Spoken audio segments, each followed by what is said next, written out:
Hi! Welcome to me inn. Ha ha! It looks like the bard is about to begin. I'll pour ya an ale over the stories, fables, and tales about the swords, sickles, and spells in the depths of the swells. So take a listen to the tales that we spin here at the Carriage Rest Inn.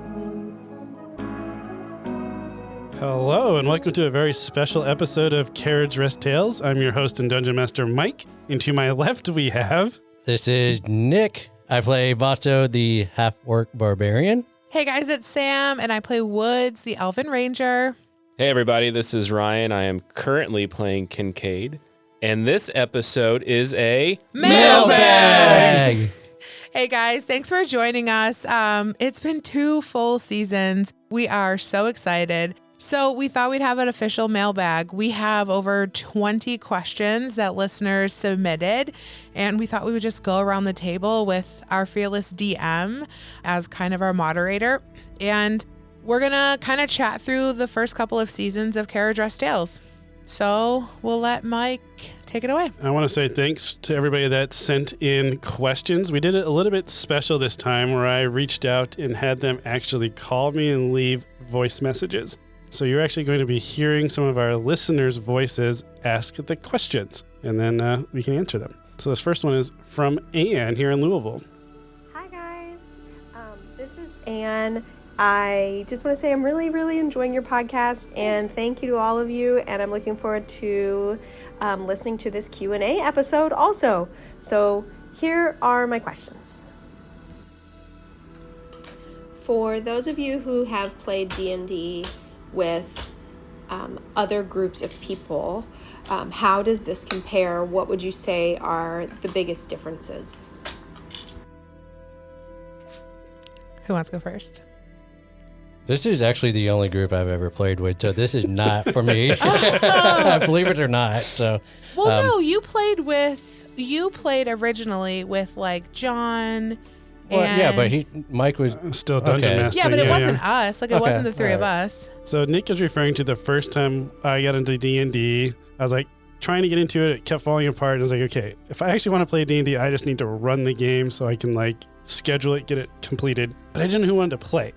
So I was like, all right, I'm going to make a story based off of a city guard where people can just come play, and whoever shows up, that's who is on guard, quote unquote, that day. So I started this session or a campaign. It was like Nick, Ryan, Phil, John. There was, I think, a total of 8. Yeah. Kevin, Landon. There was like 8 or 9 people. And like, I had about 8 or 9 people. I think the most that ever showed up at one point was like 6 people. It's usually around 2 to 3. I really had to learn how to adjust encounters when I did that, because I was like planning out things for like 5 people and 2 would show up. Like, oh, okay, no, we got to change this up a little bit. So that was kind of fun from a DM style, but that was the first time we started playing together. Yeah, that was actually my first time ever playing. So it was, for me, it was like learning, like, you know, how to run a character and, you know, just learning how to play D&D. And then yeah, we figured out who was actually showing up, wanting to play every turn, and it was you and Ryan and our buddy Sam, who doesn't play with us anymore, but he was the 3 that never missed a session. So we're like, oh, these guys like it. Let's use this group. Yeah. I have played a bunch, especially if you listen to our one-shots. We have an opportunity. I get to kind of play a lot of D&D with different groups, and I love, there are special things about all the groups I get to play with. Katie and AJ, I love playing with them. Bella and Eliza is so fun. Playing with Shannon, like, she's so new to the game. But there's something very special about playing with the 2 of you, or I guess the 3 of you. You got Mike in there. You're like my permanent DM. Forever so, DM, yep. Yeah, so I just feel like there's something like so special about playing with you guys. It clicks. I think we're all at the same level, right? So, and I think we've played so much together that we just like kind of can gauge where each other are going with stuff, and I absolutely love it. Well, Mike, you and I did a campaign with some of our Mercer people. Yep. It was kind of short-lived, but it was fun. Those group of guys were fun to play with. Yeah, and then you ran a campaign for me, your dad, and I think it was Zach. And was Corey in? Corey? No, Zach Corey wasn't the one your dad ran. Yeah. I got way over my head. Yeah. And I'm trying not to do that with Shannon, so bear with me. I still remember that because it was you got to a point where you had to siege a castle, and then I don't think you knew how to go from that, so we literally never met again. Nope, I just pulled the plug. Figure it out. That's power being That's the DM. what you got to do. Basically, 3 months later. Y'all didn't know this. Y'all just died. We You sieged just the died. castle You and died. didn't know You it. didn't make it. But I think it's so funny because I remember when we started playing in our first campaign, us, the one we didn't record, and we got to a spot where you got to a castle that was under siege. And I just see Ryan like, what are you doing? I was like, it just happened. Yeah, you're gonna pull this off, and he did it. He pulled it off. That's why he's the forever DM. Yep. Yeah, and I'm trying. Now that I remember, like it was me, you, Ryan, and not Sam. The other but Sam. The Yeah. other Sam, and there's like one point where like we got separated, and you're trying to get Sam to come back. Oh, And he Yeah, did. the other For Sam. some reason, The other Sam, it yeah. just Yeah. he Never never happened. came And that's back. why I came in. Yep, and that's when Sam came in, yep. And then you guys Different couldn't Sam. shake me. Yep. Well, and then Sean used to play with us too. That's Yeah. how we originally started. And I do love playing with Sean. Sean's so great. He's Well, you so fun. DM'd that one, right? I did DM. Oh yeah. Oh, I hate DMing. You guys probably, if you listened to the Christmas episode, you probably felt how much I hated DMing. But anyway. So if people have listened to the one-shots, Sean played in a one-shot with my brother. Oh yeah. And it was super funny because Sean likes to be out there with his characters. So we were playing in this one shot, and he's like, oh, it's so nice to just play like a normal character for once. His character was literally a dog in a suit of armor. Chihuahua too, like a little How is tiny this a dog normal just character, sitting in Sean? the helmet. Pocket I knife. love Sean. We have to get Sean to like fifth mic in one of our sessions. like yeah. just Definitely. run an NPC or something, or Definitely. just be Yeah. an NPC. We should totally do that. We play, the four of us play well together. Yeah. Alrighty. I want to play bards with your cousin AJ. Yeah. Yeah. We're just two bards. Needs to happen. Music references Like galore. twins. Yeah, twin Yeah. bards. All right, let's hear from Brandon in Chicago. Hi, this is Brandon calling in from Chicago, Illinois. I have a couple questions. First one is in regards to Kincaid. It is referenced that his age is thousands of years old. My question is, if he is that old, why does he only have 36 hit points instead of a lot more than that? And then also, wouldn't he be a much higher level in terms of sorcery? Second question is in regards to woods. So when her patron Lucha takes possession of her and she's in goddess form, I picture that much like Moon Knight when his patron takes control of his body. Is it far-fetched to think that once she gains better control of this ability, would she become invulnerable, or would she take on additional powers, or is it just what is happening right now is going to be the full extent of her goddess abilities? Thanks.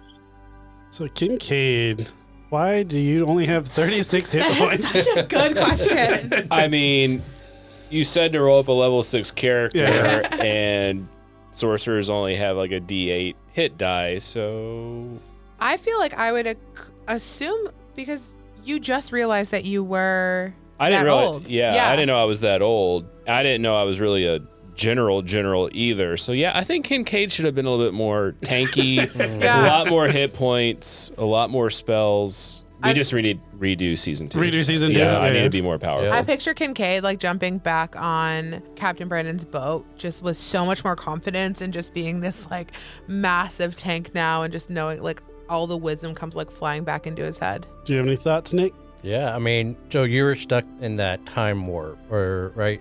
Yeah. Space. So maybe that had something to do with So it. maybe yeah. maybe my cellular age was Yeah. 1,000. So maybe I was like Maybe you're- Wolverine, where I was you're losing my froze- healing power after so long. I was Right. really just like You're getting like- weak and brittle. Cryogenically frozen in time. Yeah. Yep. So You're that's hibernating. Yeah, so that's kind of the storyline of how it worked out. So yes, he's thousands of years old, but for the majority of that time, he was in this stasis, which I tried to allude to when you guys had that shared memory flashback, when you guys touch each other and you started yeah. seeing each other's memories. And I tried to mention multiple times that you were seeing this two worlds kind of floating in the distance, but you couldn't get to it.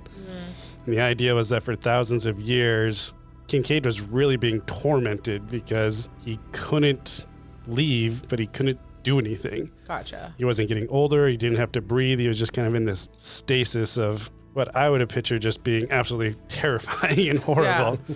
So he kind of blocked out all of his memories, which is why you didn't remember you were a general, didn't remember the life before, because you were just kind of emotionally traumatized. That makes sense. I think I played that really well. You crushed it. Yeah, you crushed it like you had no idea. Yeah, that was like super metagaming there. Like you crushed it. We really wrote all that up, and he's just, I'll pretend. Yeah, What? Okay, so Brandon, I would absolutely love it if Woods can officially turn into her deity and be Lucha. However, I know our forever DM, and that is not going to happen. So I think that Woods' journey with Lucha is going to be very interesting in season 3 when we get to it. There's a couple of things planned. If you caught on to some of her affirmations, she alluded to what's going to look like in season 3. But no, I don't think she's going to fully turn into her deity. I think it's more so she's going to try to learn how to harvest the power that the deity kind of sponsors her with. Good question, though. I do like that question. I also like that I have ideas and thoughts of where it's going to go, but I can't tell the players because I don't want to spoil anything. And I also feel like come season 4, I'm going to have like no superpower. Like, I'm just going to be stripped of all things. You can tell me. I just established I'd play not knowing very well. It's like a vault. Alrighty. Next question is from Lynn. This is for the player characters, the players. How do you feel like your characters have evolved over the course of the 2 seasons? Well, I've played 2 characters, so I don't have much of an evolution. But so funny. I will be interested in Nomis's development in season 3. So I'll answer that question at the end of season 3. Okay. Yeah, it's been kind of a roller coaster for my character because, in season 1, he was like, happy to be part of the order, like a upstanding member of the order. And then at the end of it, he betrayed the order. And all season 2, he's been on the run. Just kind of upside down world for him. So just dealing with that. And no hand. Yeah, no hand. You lost got a his hand. arm cut off. Yeah. And now he's trying to learn how to open a rift, which, if you go back to season 1, Basto, he would, no. Yeah. Or even early season 2, like he wouldn't think of doing that. So I feel like we're persuading you. Yeah. I feel like we're corrupting you, really, is what happened. I feel like Woods is corrupting you. Woods is corrupting you. Yeah, Woods is corrupting me because Nomis has been gone. Yeah. See what happens when Nomis leaves? See? I think Woods, there's a lot going on with Woods in her mind. Like, she still goes back and thinks about that weird dream that she had when she was like crawling towards a baby of herself. So that still kind of sits in the back of her mind. And she has been confused from the beginning. So even when she was at the Delray Sanctuary, worshiping Sopalor, the god of sun, and then Lucha, the moon maiden, comes to her. So that's the reason that she's at the order. So she's just been confused the entire time. But I think her relationship is really growing with the moon maiden. And she's going to be a paladin for her. That's what's going to happen in season 3. So, and I think her relationship with Vaso is really growing. They bicker like brothers and sister, which I like. Yeah, we fight a lot. We fight a lot, but she's really sad. Like, especially after I just re-listened to the last episode, and like she's really sad, which is funny because we were talking about this before we started recording tonight. Nick goes, Sam, I'm not mad at you, right? I go, I know, but like, feels that way. I think we've all had really good growth. Even like Kincaid, though, I feel like we corrupted Kincaid. Like, he was very much mission critical. We're going to do this. And we're like, yeah, but come over here and let's do this instead. You are a corrupter, I guess. Well, I someone's got to do it. We always blame Woods. We always blame Woods. All right. So with that, I'm going to feed into Dan's question because Sam kind of touched on something that he had a question about. Hi. I have a question for each of you, actually. For Ryan, Where do you think Kincaid has been for the last several centuries? And do you think he was more powerful before he disappeared?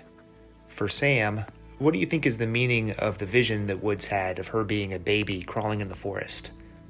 For Nick, why do you think Vaso gets angry when he's in or near Dorma? And for Mike, a general D&D mechanics question, actually. Can you explain what cantrips are and how they're different from other spells? Thanks a lot. Great audio, Dan. I don't know where you called in from, but that was top awesome. notch. Yeah. Let's start with Vaso. We're going to do reverse order, kind of. Okay. Yeah, so I believe Vaso gets angry when he gets close to like Dorma, because I think it's has to do with like the two souls. Like you got the one guy on the one side and the other guy on the other side, and it's just sort of like a reaction. So like if Vaso's shadow person were to try to come over to the light side, the same thing would happen to him. You know, it's sort of like a reaction thing. That's my theory. Because I know My soul's full. with Woods, I believe Woods is combined. Yep. And you so you're happier, or Yeah, so are you basically the same? I'm content on both sides. Okay. I guess I'm a little bit more happy when I'm in Dorma. It's just a warm, cozy feeling. Yeah. Which I guess segues into my question from Dan. So Woods as a character and Sam as a player thinks about that often. That dream of the babies drawing towards each other. And you guys haven't noticed, I'm not the best at putting pieces together. It takes me a really long time. You don't even like listen to the conversations I have with the guys outside, and then also the conversations I have with Mike, but like, wait, hold on, what's happening? So I've pieced it together that my soul has been merged, right? So when I die, I actually die. This is what Woods thinks. When she dies, she actually dies. There's no shards. So she thinks that her two souls have been merged. I think the dream wasn't a dream. I guess Woods thinks that the baby, it happened when they were a baby. So I think her souls were merged, and I think that was actually something real that happened. It's a memory and not a dream. So that's where I'm at. Yeah, that makes a lot of sense. So I was wondering that too. Like, was it your Ivana side trying to find your Dorma side? But Yep. we established, I guess you've already had a possible merger. So Yeah, and I that think makes sense. I think sometimes because Woods likes Dorma so much that the vision I saw, like the baby I saw coming towards me, was actually the Ivana, and I have always been like the Dorma side. Because didn't you always feel at peace when we went to Dorma? Yeah, so I that think makes sense. I don't know if it's a complete 50-50, but if it's not, I think Woods is more towards the Dorma side, has more Dorma in her than other. So you think that your original state was on the Dorma side? Yeah, I think my original state was on the Dorma side because I was a baby and then I was at the Del Rey Sanctuary. So I don't know, like, she's starting to think like, are her parents, like, how did she get there? You know what I mean? So there's a lot of personal questions that kind of come to mind. So maybe we can play that out in one of the seasons. Yeah, so Dan, for your question, when I did Kincaid's backstory, his dad was a general, like a fighter type, and his mom was a magic user. So Kincaid had trained in both areas, but always gravitated more towards spell casting. And then we learned that Kincaid was actually a general, and then through a flashback, had a memory of working with the Harbinger of Creation to fight and destroy the chaotic god. So yes, I do think Kincaid was definitely stronger before the, what do we call it? The void. Yeah, where he got all of his emotional trauma. His emotional trauma. So I think during that stasis of centuries, I think maybe he forgot maybe a lot of his own power, and maybe that's why he woke up feeling maybe weaker. He just didn't have the memories that he had of the full memories, I guess, of his full potential. And I imagine as a magic caster, your memories, your practice is probably really built into your strength, like knowing how to cast it, how to tap into that font of energy. So Dan, dealing with cantrips then, so the way D&D works is everybody knows you can like swing a sword, and barbarians can have battle axes, rogues have daggers, and they can each round kind of like stab somebody and deal 1d6 damage. when you're dealing with the spell caster, you're always thinking like, oh, they're casting these big mega spells, but they can only do it a handful of times. So they need something that they're going to do, but they're not going to be frontline fighters. So D&D has the cantrip mechanic, which is kind of where that dagger poke is coming in from. So they have a small spell that they can cast that doesn't use much energy, and they can do that as many times as they want, because that's the same as the rogue stabbing somebody as many times as they want. So like Kincaid, one of his cantrips was Firebolt. And when you're a low-level magic user, I think the damage is like 1d10. But when you progress levels, the damage gets greater and greater. But he also had spells like Lightning Bolt and Tidal Wave that were larger spells that Mike were talking about and actually counted towards his magic stamina, I guess, if you want to call that. Yeah. So that's kind of what cantrips are there for, so that they can have their low-level attack or their low-level defense that they would inherently know that's not going to exhaust them. Kind of like a rogue can stab over and over again and not exhaust themselves, but if they're going to try to do some crazy feat, they're going to get tired. That's kind of the big spells, or that crazy feat. It also gives them something to do when they run out of spell slots.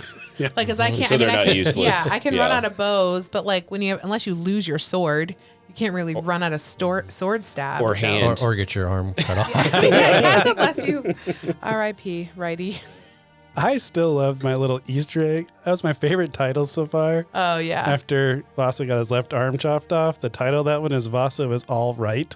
Like ALL space RIGHT. He for days he talked about it. I know. I was so excited about that one. I know how it feels when I make a joke. And I'm like, hey, remember that? I don't get as many as you. That's the only reason why you cut his arm off. So Only reason. Yes. I need a that strong title Yep. for this episode. I really can't wait for Nomis to notice that you only have one hand. Or that you're bald and oh have yeah, red that I'm glasses. bald. And I Yeah. got a beard. He's like, who's that? Yeah. Oh, I miss my hair. All right. This next one is a question from Sue. Hi, Mike. This is one of your listeners. My name is Sue, and I'm kind of one of the older listeners. I had my children suggested I start listening to podcasts, and they suggested yours. So I started listening and sort of got hooked on it, and I'm enjoying it and following the adventures. My question is, where do you draw your storylines from? Is it from the news? Is it from past experience? Books? What causes the story to start taking place in your mind, and then on paper, and then on the radio, on your podcast? Thank you. I'd love the opportunity of being able to express this and talk to you about it. So thank you for giving us all the opportunity to get into your mailbag. Thank you. Bye-bye. All right. So I was going to start with this one about inspiration of story stuff. I typically pull a lot of my storylines from a variety of places, but mostly movies, anime, and books. And I'll kind of pull pieces from here and there. So it's not like I'm not running a whole anime storyline, but I'm like, oh, I really liked that little piece from this one. I like this from this book. Like the first campaign I ever did for these guys was based off of the Uphewn Throne series, which I really enjoyed reading by Brian Staley. And I was like, oh, that was a really cool, they kind of did. So I pulled little pieces from it. This one's a combination of a bunch of different animes that I've thrown together. And then actually the yin yang from Taoism I brought in because I was like, oh, that's kind of cool. Light and darkness, good and bad. I was like, that'd be kind of fun to play around with inside of a world. So I also think you're just really creative. well, thank you. You're welcome. But I do want to have you guys answer this question for how you come up with your characters. Because you guys come up with some really awesome We do. stories, As Sam leans backstories. back in her chair. So where do you pull your inspiration from? Well, so my character, if this is Nick speaking, I played Vaso. Wait, what? What? I'm sorry, your voice is not so distinct. I know. I'm sorry. Okay. So for my characters, like I'm a pretty introverted guy, so I tend to mirror that in my characters. You know, Vaso, and even my character before this was, you know, the big, strong guy, but like not a lot of words. Like he'll talk, but not, you know, crazy amount of words. So Not particularly loquacious. yeah. Oh, Sam's looking at me, so I guess I'm answering. You're next, yeah. I'm a big music fan, so a lot of my characters get inspiration from, I guess, past and current musicians. I did one character that was purely like grunge based. He had grunge member band names. I loved him. His name was Staley. Staley, after yeah. Alice in Chains lead singer, and his backstory was like a character named Cantrell helped him do something, and then he had Scott Weiland helping him do something. So I gained a lot of draw from musical, Music, yeah. and then Nomis, of course, was a bard, and kind of went 180 on him and drew inspiration from Harry Styles of all people, with just his like his clothing and his just kind of like I don't and know. your cat. And Simon. And my cat, yeah. Well, yeah. So Nomis is Simon backwards, and I had Simon for 18 years, so kind of drew inspiration from that too. I actually start with a name first. That's how I've built every single one of my characters. Is I start thinking of like a cool name. So we'll start with Woods. So Woods is actually officially named Melwood, which is actually an exit on 64 in Louisville, which a character before this in our practice campaign, I named Grinstead. For my job, I do a lot of driving, and I just like the name Grinstead. So anyway, so that was for the practice campaign, and then for this one, I was like, oh, Melwood, that would be fun. And then I kind of just, I build it off of that, you know, so Woods, like she's in a forest and like has a lot of like naturey things with her. But then I also just draw on like my own personality. Like it's hard for me to play introverted characters because I'm just not introverted.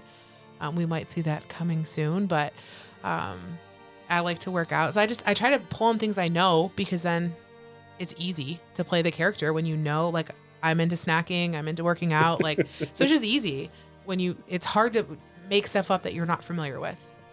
So is your next character going to be like Shelbyville, Zorn, or Zorn. Story Avenue? Shelby, Hersport, Blankenbaker. This is Blankenbaker.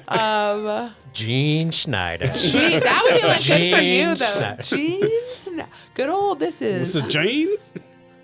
Ooh, but I do good- think that's a I good like. name. I do like Watterson though. Come Watterson. on, Watterson. for a surname. Oh, Watterson the Druid. Oh, that'd be a great Druid That would character. be good.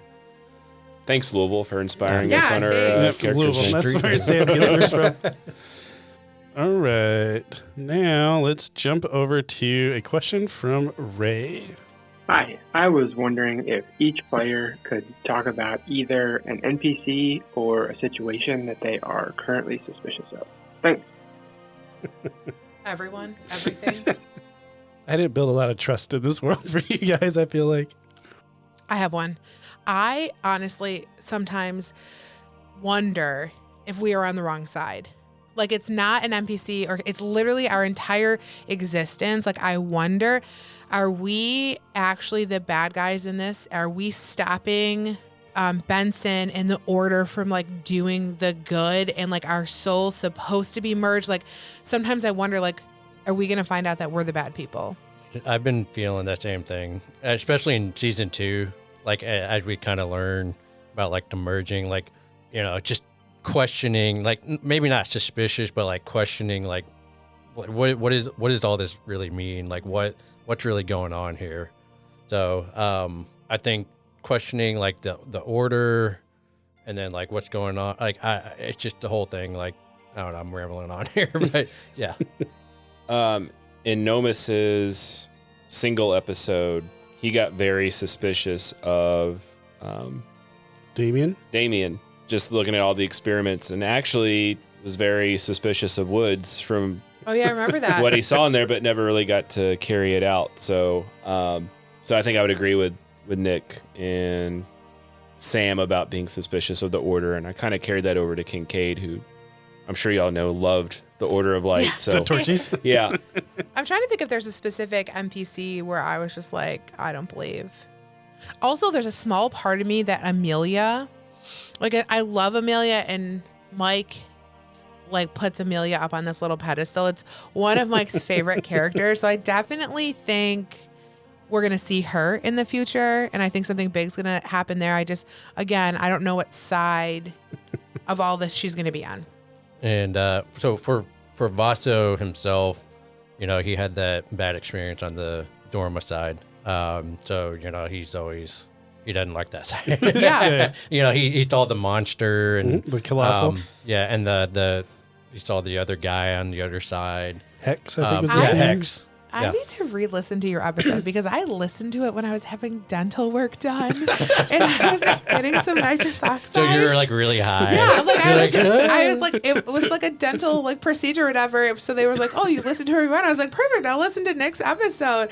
I remember like slices of it, so I think I should listen to both of your one character episodes. I'm a little sus, as they say now, of Betsy. I don't think she's running that entire store That of Province Betsy? on beef leather. I think she's got a front for Yeah, something. there's a little. Yeah, I think she's got a Like little shard side laundering gig. or something like Yeah. that, like something. Yeah. Oh, that would be a cool backstory. Yeah, because it was pretty gross. There's Betsy and Betty. Yep. See, they're in Betsy's beef cahoots leather. with something. I think there's something It's going on there. It's a little sus. No, I They have a multi-city chain. yeah, Yeah, it's like a they're- pyramid yeah, scheme. they're- Something's yeah. happening there. That's a really good question. Alrighty, this one is coming from Jeff. Hey, Mike. I just wanted to ask you a question in regards to the podcast. How did it feel moving your D&D table from a small private setting group to being and hosting a podcast? Yeah, please let me know. Thank you. So what was it like going from a private table to a public space? Sometimes I forget that other people listen to us. I think at first we were like, or at least for me, like I was like, oh my God, like everybody's listening. But like as we did a couple of episodes, I kind of like put that out of my head, and now we're just kind of, we just do our thing. We just do our thing, and we just kind of don't even think about it. Well, it was also nerve-wracking because we had headphones on, and then we got mics in front of us. Yeah. Recording everything, then going back and listening to it, you're like, oh man, that's what I sound like playing D&D. I definitely hated listening to myself the first few times I was editing. I was like, this is horrible. I should not be editing. But I think the most like weird thing, it was fun but weird, was doing our live session. Oh yeah. And Mike throwing all those puzzles at us. Which Oh he my never gosh, throws we puzzles. never do puzzles. So now I not only am I being recorded, but now I have people watching me trying to solve puzzles, Live. and that did not jive No. well at Yeah. all for me. Really? And I think I missed a lot of the story that day because I was like, this is too much. Now it's probably it was sensory overload. got some for post-traumatic me. to go listen to it Yeah, we're afterwards. in this like massive room Yeah, I with was these like like- people, Like and then watching me, like no, don't watch me. Normally we would figure those puzzles out. I mean, you But, two like- would, not me. But like I was just like, oh my God, there's so much going on here. Yeah. It just It was such a fun It experience. was fun. I'm not saying it was. I was But yeah, that had a was good different. time. But I yeah. like that it totally forced us to do theater of the mind, and like we no longer have a map and minis, and we no longer move things. I think we also spend less time on tactical, I'm gonna move 15 spaces here and do this and do that, like, and we try to describe more what we're doing, which I really like. Yeah, I like that it forces, because we used to play with the battle map and miniatures. I'd print out little monsters on binder clips and Yeah. move them around. And it was fun. That is a fun way to play D&D, but I definitely enjoy the theater of the mind. It's a little bit faster pace. Yeah. I also don't have to keep standing up and sitting down, which I enjoy. So This is very much more story oriented versus just like we have fun playing D&D like when we used to do it, but Yeah. I feel like we're trying to progress the story and situation and not More like improv too, I feel like. Yeah. exactly. That was a good question. Thanks, Yeah, Jeff. awesome question. all right. Now let's jump back to Anne. Do you have a favorite moment from the show overall, and or do you have a favorite moment from season 1 and season 2? And is there anything that really threw you for a loop? one of my favorite ones was we were riding the Chapakas. Oh. I was like, I can't ride a chalupa. Oh, I That love was that. funny. That was really funny. Not everyone can ride a chalupa. Not Everyone can ride a chalupa. Season 1, I liked when we did that like Iron Chef cook-off thing, Oh, and I was like yes. the chicken's naked, like, and I just like that was really fun for me because I'm like to cook it. So playing somebody who has no clue how to cook, that was a lot of fun. That was pretty funny. I remember that because I was like, how is Sam acting this out? Because she knows how to do all of this. And she's pretending she doesn't. And she's doing so well at it. I liked when we all decided to sneak out to go to the bar. Oh, Heaven's Wallace was actually trying to convince us to sneak out because his friend was there. Yeah. So we snuck out, and then Nomus, being Nomus, decided he was going to get up on stage and sing. Lois And we got busted. Only to find that Damien was there. Benson. Oh, Damien was there and Benson was yeah, there. and then we got busted, and yeah. Yeah, that was funny because like there was pictures of Benson on the Right. walls. And I think I was singing. And then they're like, "Oh, that's Benson with the owner," and you're like, "I'm gonna go sing." Yeah. I think it was like Great Balls of Fire or something. Yeah. Because you're trying to wingman Wallace with Foberto. Yeah. Yep. I was just trying to help an elephant out, you know. I guess season 2. I guess I have 2 things. So season 2, I like this whole deity thing that Woods is going through. It's so cool to just play and be able to do that and to work for, like, it's hard to do and I have to work for it. And I like the character growth that's happening there. But I also love when Woods and Vaso get in a fight. Like, it's my favorite thing. Role playing, like yelling and screaming and fighting with you is so fun. Like, I don't know how I think we just feed off each other really well. It's one of my favorite things to do. Yep. I also love when Ryan and Kincaid Kingsley like they're still arguing. Or I just leave. You're always like, I hate it. You're always like, I hate it when mom and dad fight. Yeah. Come on, Mom. I'm Yep. done. You guys have any season 2 call outs, favorite moments? Or anything that threw you for a loop that you weren't expecting. Oh, I got my arm cut off. Yeah, I feel. I thought that was hilarious. Yeah. It's like So he can't. same So he goes episode. from this big guy who handles this big 2-handed axe to, he has to be an elegant swordsman. Yeah, finesse. Yeah. So he has to adjust, and that's a curveball for him. I just love how that was the first episode where I was like, I'm going to start doing this D100 Yeah. for severity. Oh yeah. First episode, I decided to do that. And you're like, I rolled a crit fail. I'm like, awesome. I rolled a 2. Like, okay. Yeah. Wasn't it 5? Wasn't it a 5? I thought it was a 2. It was a 2. It was. Oh, I thought it was a 5 for some reason. It was a I was like, 2. well, here we go. I kind of liked in season 2, the last episode, we spent all that time trying to plan how we were going to get Nomus, and finally we're like, we're good Screw at it. chaos. Yeah. Let's just go in Let's there just, let's just and blow mess things crap up. up. And then all 3 of us just went in and just messed things up in our own way. And Then you died. Nomus went down. You also almost went down. We all almost died in that episode. look, I'm 2,000 years old with only 36 hit points, so it was bound to happen. I feel like those are the crustiest hit points ever, Oh! too. Just like, Someone stepped on my heel. I went down. I got a scab flaking off my skin. The favorite part about that episode for me, though, was hearing you guys plan and knowing, because I designed it, that there was a very easy solution that you guys didn't think of. And I What still don't was the think you solution? guys have it figured out yet. When you were on the boat, you asked if you could stick your head out into Dorma. Uh-huh. I was like, yeah, you can, but the rift is going to be up in the air. Oh, Hoop, we could have just grabbed him. You could have sailed the boat on the Ivana side over the water to where the platform was, opened a rift on the top of your ship, and just like Snatch and grab. snatched and grabbed him.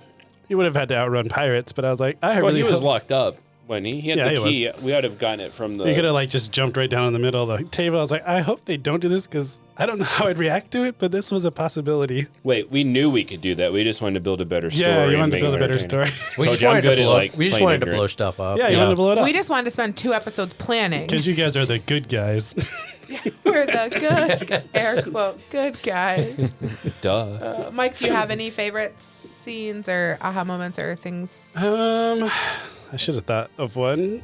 I Also got a girlfriend. Vaso got a girlfriend, which was Vaso? hilarious. You Was inspired that one of our T-shirts. foreshadowing, or I mean, I feel like that was foreshadowing. The shell phone landed really well, and I thought that was hilarious. Horizon. And you guys just went with it. Yeah. The So- T-shirt came out so well. Yeah, that's probably one of my favorite things from season 2. It was just like, I think this would be funny, and it landed so well. And then you guys just went with it, adding horizons, and then how many sandbars do you have? Like, oh man, like you guys are doing awesome. So that was one of my favorites. Season 1, I really, really like how Nomus got a bunch of information on his tour on a solo episode. And then Ryan played it really well, or he was suspicious of both of you guys and like didn't really talk to you, and then he disappeared. Like I was like, okay, I guess I'm not introducing this. And you guys have done a really good job. You wouldn't talk to me. Yeah, you came That's looking right. for me because you were gone, right? We were you trying guys to were find looking- you. Yeah, you guys were trying to find me. And you came and knocked on my door, and I was like, Season 3 is going to be great. You're suspicious of me, and you're pissed off at me. Oh, yay. What a great start. That's just every episode. Oh, and I remember season 2, we were saving that boat that was sinking. Or it was the coffee shit? Yeah. And there was that band on the that was on the boat, cruise ship. and I was like, and I think I met Nomus's dad. Oh, that was the cruise. Yeah. That wasn't the coffee thing. That was the cruise ship. But you met Nomus's dad. It was a random encounter before that. And then you just like And I'm verbal diarrhea. Yeah, verbal diarrhea. Just your son's missing. But it's fine. Yeah, I'm his friend. You know, we used to be in order until I backstabbed him, and We all went AWOL.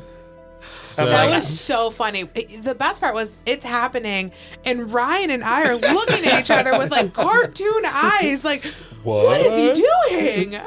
So fast forwarding, that is the reason I had Captain Brandon get captured. It was because he was then made aware that Captain Brandon was escorting you guys. Oh, way to go! Oh, Look at that. Wow. Well, So that's kind of a fun, like, I can use this now.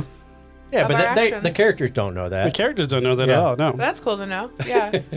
You're welcome. thank you. That's what I love about D&D is like I have like main story points, like high level points, and then you guys fill in the details of all sorts of stuff that I can pull from. So I guess going back to the inspiration, a lot of it's from what my players do. Glad we can help. Yeah, because you'll take stuff from our backstory and introduce it. I'm like, I don't remember exactly where I was going with who that. is this person? Mike's like, you wrote 4 pages about them. Oh, yeah. Let me pull I that did, up. didn't I? Yeah, and pulling from the backstories, we met Vaso everybody met Vaso's dad. Didn't know his name. I did find it out, by the way. But yeah, in my backstory, I said that he was nonviolent, and once we met him, we found out more like why he used to be into order, and now he wanted to step away from that because he found out what the order was all about and why he's more peaceful. So just drawing from backstories and And Mike, you do that very well. Yeah, you Pulling do a from really good job of that. You incorporate it really well. I think this will feed in great to Michael's question. This is Michael. I've been listening to your show since I think the very beginning, and something I've really noticed over time is how well you build long-term character arcs. I think we've seen some that stretch across multiple seasons, and it's something that I'd like to do a better job of imitating at my own table. And so my question is, how do you go about doing that? What is your process for both building a character and then working together with your dungeon master to write, without spoiling it, a long-term story that you can collaborate on together and that has enough blank spaces for you to fill in the future? Anyway, thank you so much. I've really enjoyed all the hours I spent listening to you and all the laughs you've given us. I mean, I think it first starts at the beginning when we start. Mike asks us to make a backstory and not just like a paragraph. I think my backstory for this character is like 6 or 7 pages, and there's some dialogue in there between some NPCs in my world, and like he goes as far as to say, okay, like, where are you from? Explain your city, explain what you do. Like, so there's a lot of stuff, but then there's also, I think we as players do a good job of leaving like some plot hooks in there where like, hey, like I'm just going to throw this out here. I don't know what that backstory looks like. I don't know like what happened before, but like it's a good spot for Mike to come in and be like, hey, we can build off of this moving forward. So I think it really started with our backstories.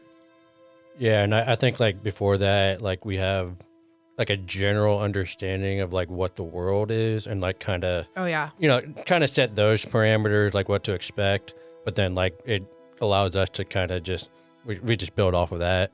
Yeah, you do a really good job of like giving us an actual world map, especially in this campaign.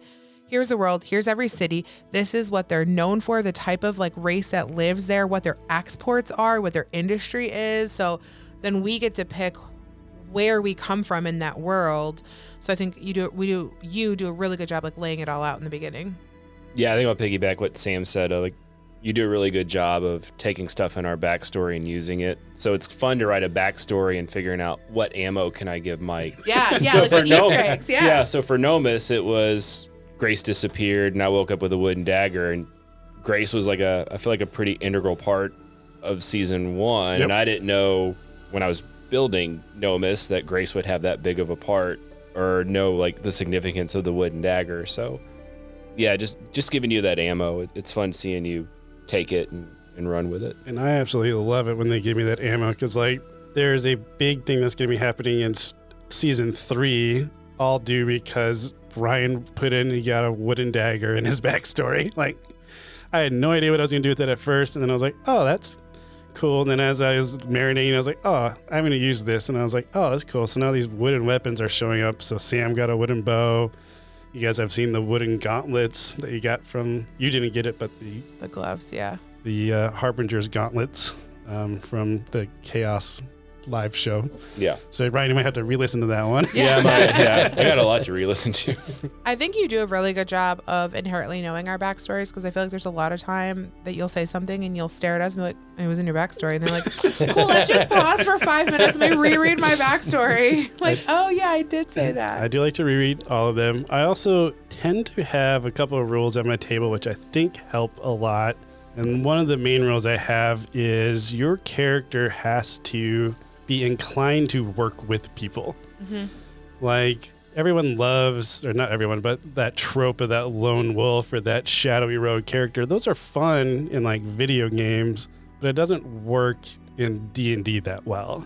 And the reason I don't like it is because, yes, you might be in your mind space role-playing amazingly, but you're going to be forcing somebody else to come up with a reason that they would cooperate with this person. So you're like taking them out of the role playing, the involvement in the world. So I kind of hold my characters to like, hey, you need to be somebody that works well with others, or at least is motivated to work with people. I think also you force us to have a flaw. And so during our character development, we always try to like, what's our flaw? What's our downside? And like for Woods, it's snacking, right? Like sometimes we've seen in this, like she's made bad decisions because she was so hungry, or like she's slows things down because she needs a snack. And before this campaign, we played another campaign and one of my characters was afraid of water, like deathly afraid of water.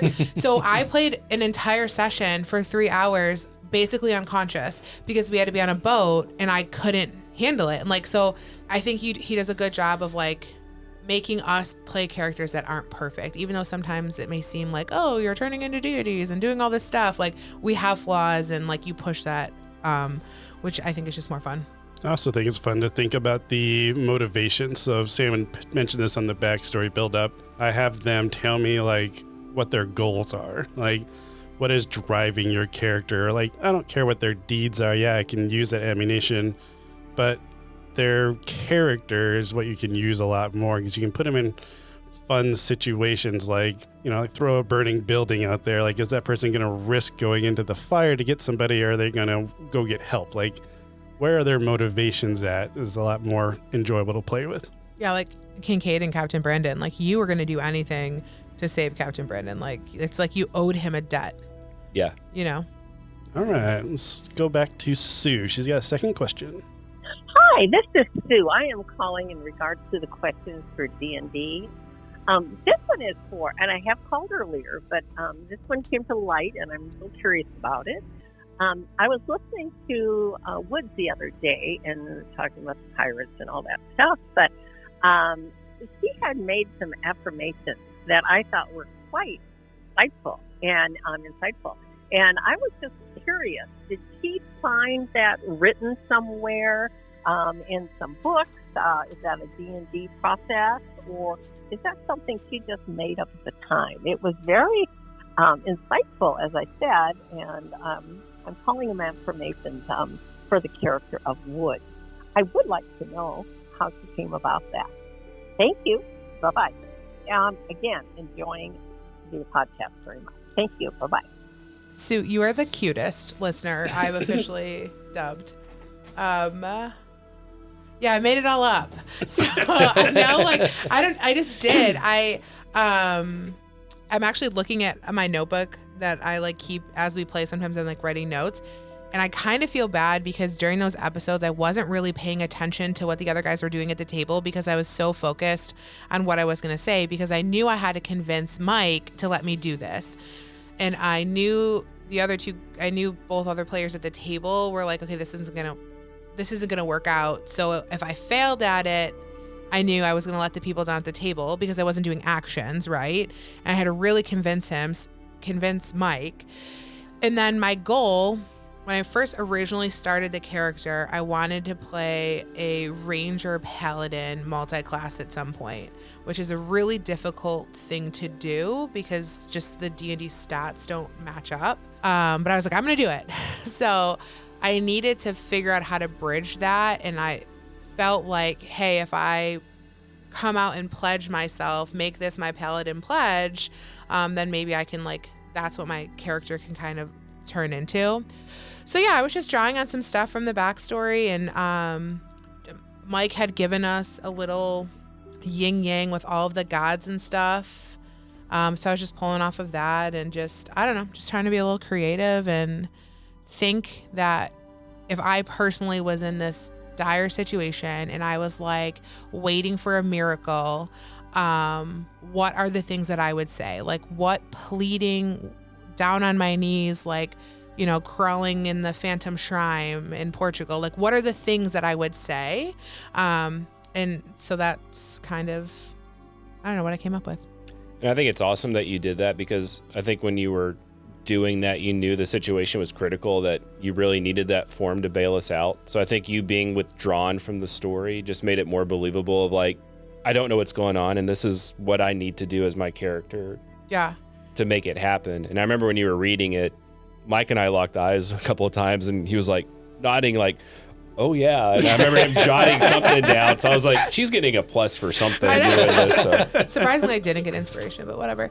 You got to roll 3 dice. I know, you have to roll I was extra I think dice. at one point I rolled 4 dice. You were just letting me go. Well, you kept coming up with good things. So I definitely was going to have you just go down to 1. Yeah. Because you were trying to fight while doing it. And I was like, she's distracted. Then you kept coming up with these things, obviously showing that Woods was trying not to be distracted. So well, okay, roll 3 dice, Well, and I think too, it shows how much trust that she has in the other two, in Kincaid and Vaso, because especially the first couple of times, I was just sitting there and you're in Vaso's dad's house. I'm sitting cross-legged, just assuming you guys are going to protect me. You know what I mean? So I think it's a big trust got my thing. arm cut off. Yeah. That's how dedicated he was to I know, but I saving. saved us. I saved You us. did. Yeah, no, I just remember whenever you're doing that, you're just writing stuff down. You're in the zone, just and then you read it out loud, and it's like you just made that up on the spot. That's pretty impressive. It was cool. It's my favorite part of D&D is the improv. It's my absolute favorite. It's just creating stuff on the spot and forcing your brain. And actually I'm in sales outside, so it really is an exercise almost for my brain because then I'm just so much better thinking on my feet outside of the table. So I really like it. All right, this one is a off-air question, so it's read by me. Have you thought about moving the random encounter rolls to being done off-air so a listener doesn't know that the event is random? So what are our thoughts on that? I originally had it kept in because I wanted to highlight how you can play D&D. The Dungeon Master is not the one that needs to drive the story. So that's kind of what I liked about having the roles in there and showing the players coming up with elements to bring into it. But now that we've highlighted that, do we want to remove that part of it so the listener doesn't know that it's a random encounter?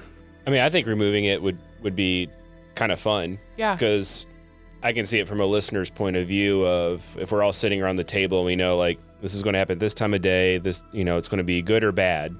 The listener already knows no matter what we come up with, it's got to be a bad situation. So I think if we remove that element of predetermining for the listener that it's going to be good or bad, it's just more of a continuation of a side story. Yeah. Like, I think we did a random encounter where we met the 2 traveling beer salesmen. Oh, yeah. Yep. That could have turned bad really quickly. And that would have kind of been a fun twist if they would have known, wouldn't have known it was a good encounter. Yeah. I get that. You know. Yeah, I think we like move it to a more like silent mechanic. Yeah, we'll still do it at the table, but maybe edit that part out so the Yeah. listener doesn't hear it. From a dungeon master, though, that is one of the favorite things I've added to our table. We started adding it when we started recording, and so many fun elements have came out from it, such as we talked about it earlier. Like, I had no intention for you guys to run into Nomus's traveling troupe until you guys brought it up, and I was like, they'd be on this boat, you know, like. So that was a complete not planned by me, and it was like, oh, this worked out really well, and then it ended up causing downstream cascading things through the story. Like, I love being able to have my players have an avenue to like do that type of stuff. Yeah, so I think keep that aspect, but we'll edit that part out. And then, once we, figure out like a good, bad situation, what it is, we'll play it out. Yeah. Mm-hmm. So, yeah, that could work. All right. That could be fun. I'm on board. All right, we're going to have another question. Have I played one from Madison yet? I don't think so. So this is a Madison's question. Hey, Carriage Rest Tales. This is your friend, Madison. I just had a few questions, and of course, I can't think of them all right now. I'll probably call back later. But I know one question is for Mike.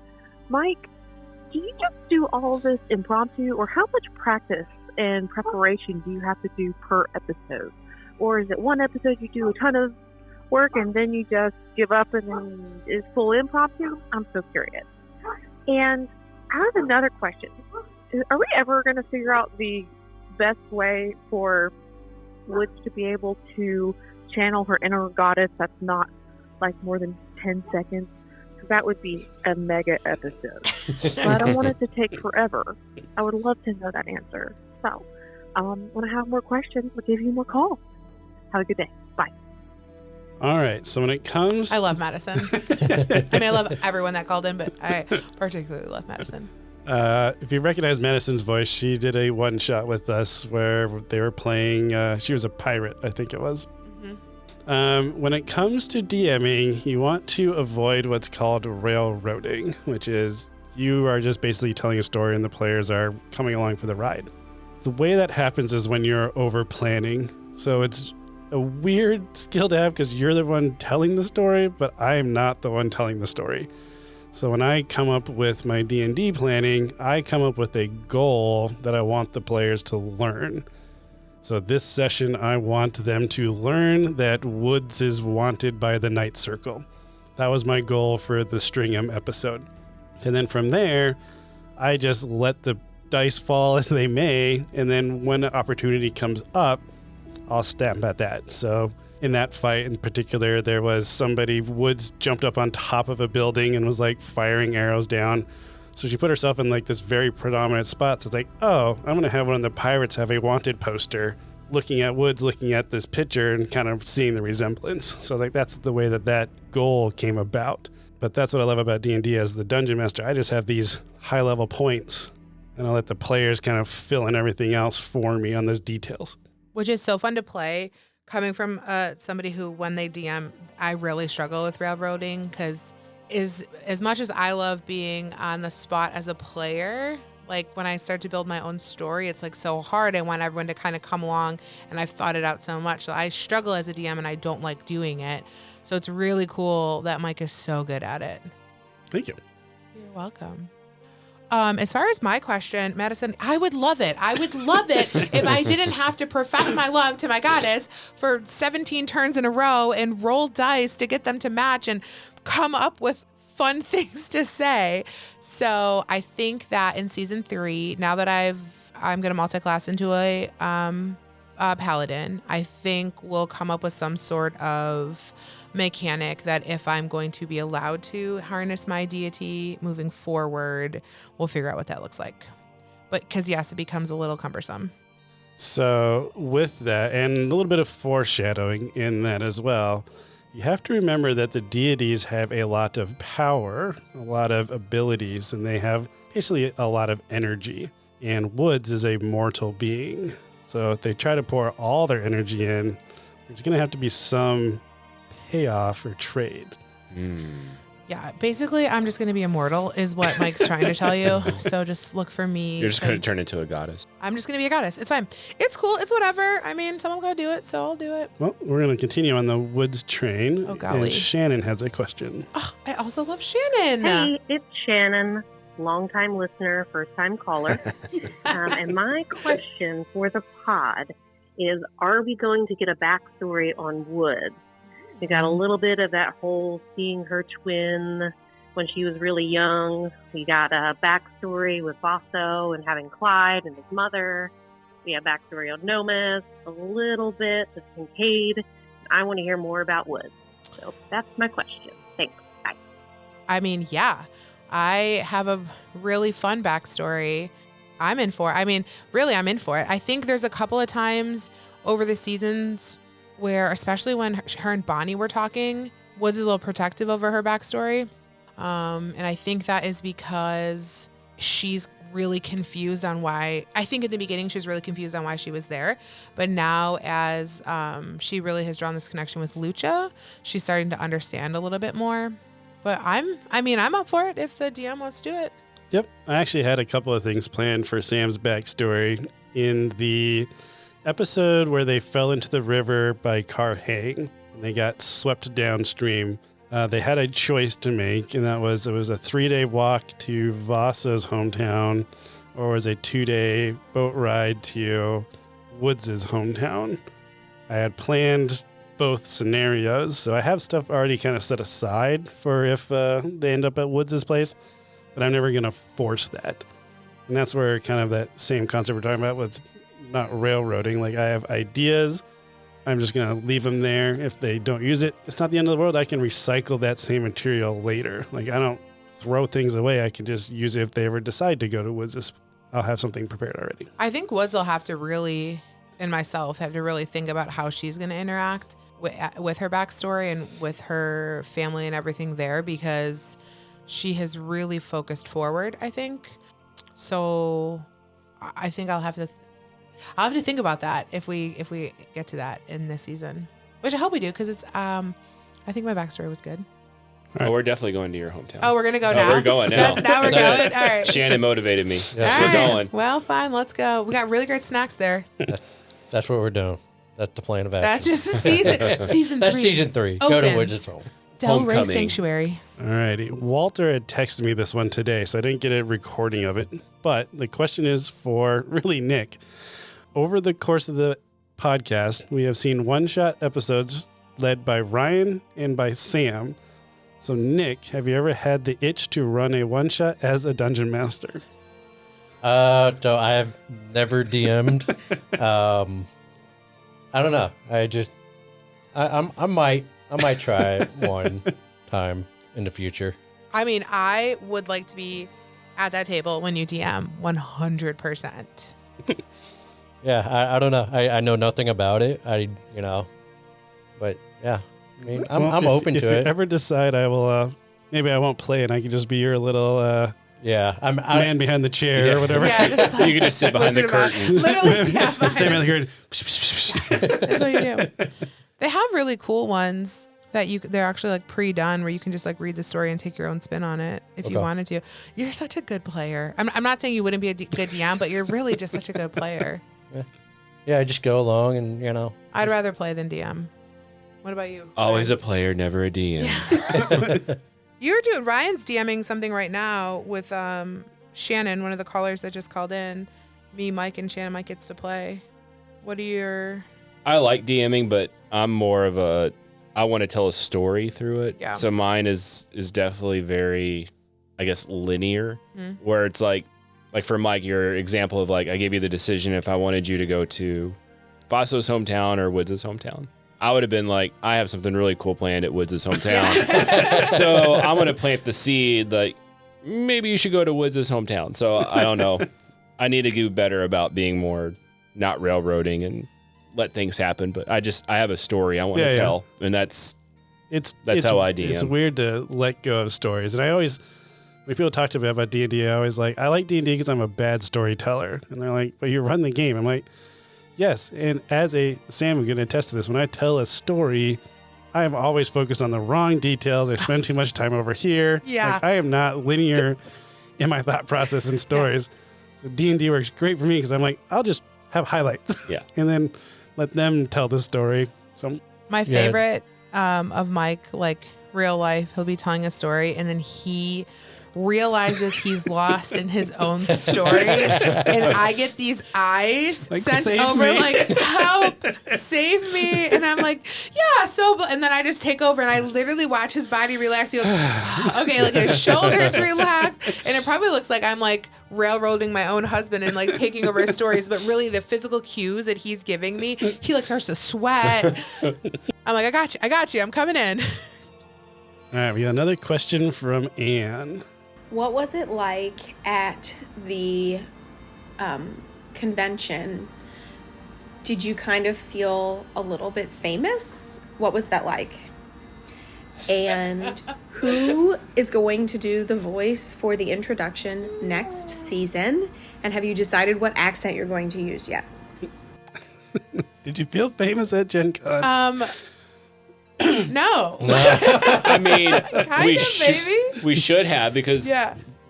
12 of us went in wearing like matching shirts and Yeah. handing out all this swag. Like, hey, check out our podcast. Check out our Yeah. podcast. We're doing a live podcast. And I don't know. I think there's 500 people walking around Gen Con with our like paper fans that had all of our information and stuff on it. We were handing out koozies and a bunch of stuff. So Gen Con was really cool. It was a really cool immersive experience. It was a lot. It was exhausting. We got to play with some fun people. The cool thing, I think, a couple of times, we ran into like random people again. They're like, "Oh, hey, and they like would pick up their lanyard or something like that. Like that was fun, but not quite famous yet. The live show is nerve-wracking for sure, Yeah. at least for me. But yeah, Mike, definitely good job. Yeah, you did a great job with that. The live show was a lot of fun. I loved planning for the live show. I did feel bad that it was so puzzle orientated because you guys don't like puzzles, but I was like, I wanted something to engage with the crowd. Yeah, and you got audience members like to come up and actually play. That That was was a lot cool. of fun. I was excited to see like people actually see how they would react to like coming up. was fun. So I really enjoyed how it all ended up working. And the stories, I still got to tell a little bit of the background in the story, so that's kind of fun. So let's do a couple of more. Wait, she had a second part. It was the intro. Intro. Oh, yeah. So I think before we started the questions, I think we determined that yours truly would be doing the intro for season 3, but I don't want to give away the theme or how we're going to do it. So Are you going to use an accent? But we'll see. We might have to do several takes. but TBD. Yeah. Well, we can take several takes. That's the power of editing.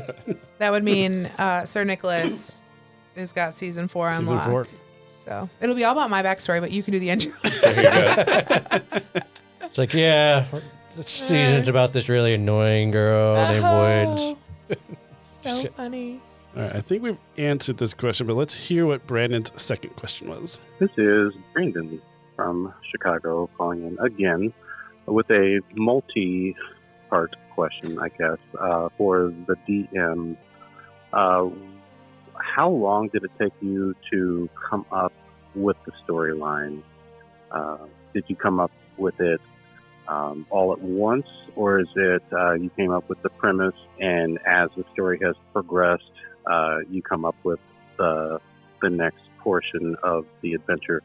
And if so, where do you, I guess, come up with the idea for where to go and draw your inspiration from for the storyline?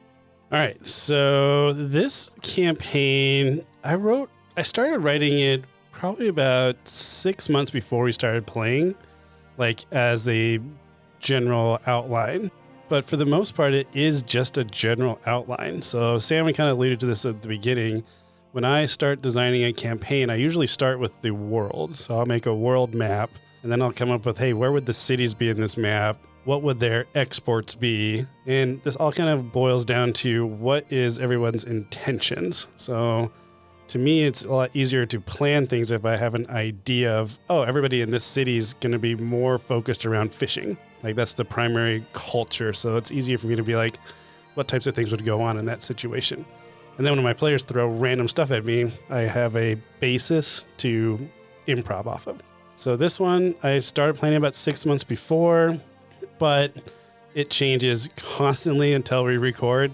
Actually, for Sam can attest to this, I get like a huge nervous wreck about a week before we record. Like, it's the worst time of my life. Oh my God, it's awful to I'm live just with. constantly second guessing, like, does this make sense? Do I need to change this? Is this mechanic broken? Like, but then once we actually start recording, it's just like all that stress melts away. And I'm like, well, what's done is done. Like, we're just moving forward now.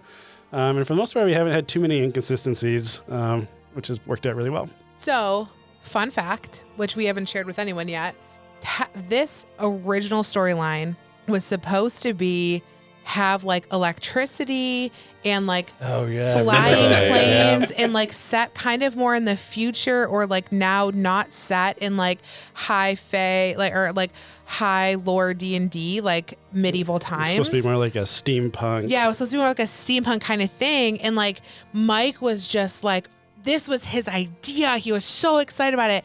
And us as players, we were like, we don't want to do that. I don't think it's that we didn't want to do it. I think for our first attempt at a podcast, we wanted something more traditional that we thought could relate to More listeners people, more, like they would get it. I would totally be up for your steampunk. I think it was a cool idea, but I think we just let's do something more traditional to start, and then we can move into something more off token for a D&D So we had campaign. we didn't fight him on it. We had just a lot of conversations, and I think we made the right call. I think especially when I look at how nervous we were when we did the practice campaign. Oh yeah. Or if you guys haven't listened to the practice campaign, it's on our website. Oh my gosh, it's so bad. I mean, it's like good and fun, but like there are multiple episodes where there's one episode I talk the entire time. I talk more than everyone combined because no one else was talking. Then there's episodes where we're all just talking over each other. We've gotten so much better at like sharing the table. My favorite was, since we built the studio in the house, Sam and I have a tendency to always bring people up here, like when people come over for dinner, just sit and chat. And one of my coworkers came over with his husband, and we came up here and we were just chatting around. They loved it. And Sam was like, oh, you should listen to like some of it, just so what you think. So I played one of our episodes. She's like, why'd you play that one? That was horrible. It was so bad. And I was like, that's what it was when we started. I know. Like, we're so much better now just because we got used to being around the equipment. For sure. So if you are missing us in this little gap era, and you haven't listened, it's 13 episodes, 17 episodes? 13 episodes. 13 episode practice campaign on our website. It's not bad. It's funny. Yeah. There's definitely some good stuff on it. We get all the kinks out, which I do think was really great for us as starting as a podcast, was to have that time to make those mistakes and figure out audio. And now even in season 2, we have music and sound effects, and Mike keeps going back and forth. I think I'm going to go re-edit every episode in season 1 and add music. And like, that is so much work. That's a huge undertaking. Yeah. I just feel like it'd be so much better. Well, yeah, I know. Then everyone can re-listen to it again. We can call it Mike's version. Yeah, remix. Yeah. Or whatever. Yeah, re-edit. All my T Swift fans just totally got that. Let's do 2 more questions. We got a question from Anne. What would you say is the biggest similarity that you have with your character? And also, where do you think your personality is the most different from your character? Well, my guy is definitely introverted, like myself. Yeah, I mean, he's got that, that loyalty to, the order type mentality. So, I feel like I kind of fall under that. As far as differ, well, I got 2 hands. You're a full human and not a quarter human. Quarter orc. I don't know. I think that you're more like trustworthy of your friends in real life. Yeah. Like you're not a skeptical. Like you're not a skeptical person. Mm-mm. Yeah. And I feel like Vasso's jaded. He's skeptical. He's got skepticism. Yeah. For sure. Yeah. I know. That's just my take. Yeah. I agree with that. You have 2 characters, so I guess you can pick I know. one. Well, I think Nomis obviously shares my love for music, but I have like no musical talent. And I think that probably comes through when I try to sing or act like I'm playing an instrument. But it's also fun because I'm trying to play Nomis as this like eyes on me, let's be showy, let me get your attention, entertain you. And apart from me trying to make horrible jokes and puns, I typically don't like all eyes on me that much in a public setting. So it's fun to get out of my comfort zone a little bit and play a character that's kind of the opposite of me in some ways. I think season 3, Noma/Vibe, is going to be a mirror like you because you have multiple personalities. Ooh. You think I have multiple personalities now? I'm kidding. How dare you?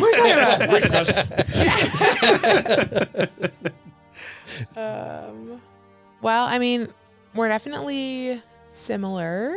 You and Woods? Me and Woods, I think. I mean, just the things we like to do. Like, I like to work out. I like to snack. I think you are Woods. I think I am. I think I'm just playing myself. It is. I'm going to say one difference. Yeah, go for it. Woods can shoot a bow. Okay, easy. If I practiced, I'm sure I could throw a kitchen knife. If I practice, I mean, Woods can't cook, and I can cook. You're an amazing cook, so you do different. Thank you. That was so sweet of you. I think personality-wise, I don't think I'm as intense as Woods is. I don't think I would, as much as like Vaso and Woods fight, I don't really like. Yeah. I'm not aggressive. I try not to. I don't get into it with people. I might like behind closed doors, like vent about it or things like that. But I think Woods is a more amped up version of me for sure. All right. So for our last question, it was texted to me today. So again, we don't have audio, but it's from Alex. If you had to describe D&D and what it means to you, what would you say? Alex is from Salt Lake, my hometown. Oh, nice. One of my oldest friends. Oh, fun. If you had to describe D&D and what it means to you, what would you say? I mean, it's almost like an escape. Like sometimes you go like watch TV or play video games to like escape life for a little bit. But I think with D&D, it's different because you're actually sitting at a table with some of your closest friends, interacting with each other. So it's nice to like detach from the world a little bit, but you also detach from your electronics, which it's hard to do nowadays. So it's fun to like actually sit at a table, talk, make jokes, laugh, and try to figure out things together and not rely on, technology to do that. Yeah, I mean, I just love hanging out with you guys. And, it's always fun to like make jokes and laugh together. And we get to do that during D&D. Like, so that's what I love about it. Yeah. So We do it a lot too. So it's also a good stress relief. Yeah. Like to come here and like, okay, let's just laugh. For 2 hours, you don't have anything to worry about. You don't have to think about anything. And it's awesome. I think that it is such a safe space, and this like notion of play and like vulnerability, which outside of the studio or outside of your D&D table, you just don't get that. I think so many people are so concerned about what other people think of them or just putting their highlight reel up on Instagram or things like that, that they think it would be silly and stupid to sit around a table and play make-believe, right? But it's so funny over the last 6 years been playing. And then the more we have the podcast and the more of my friends that are like, hey, will you teach me how to play D&D? Like I just recently, one of my grad school friends texted me, was like, hey, I have a question. Will you teach me how to play D&D? And I'm like, heck yeah, man. Like, so I love the idea that it's just a space just to be like a kid and like just play and like exercise creative muscles in our brains that society really doesn't want us to do. Interesting. That's my take.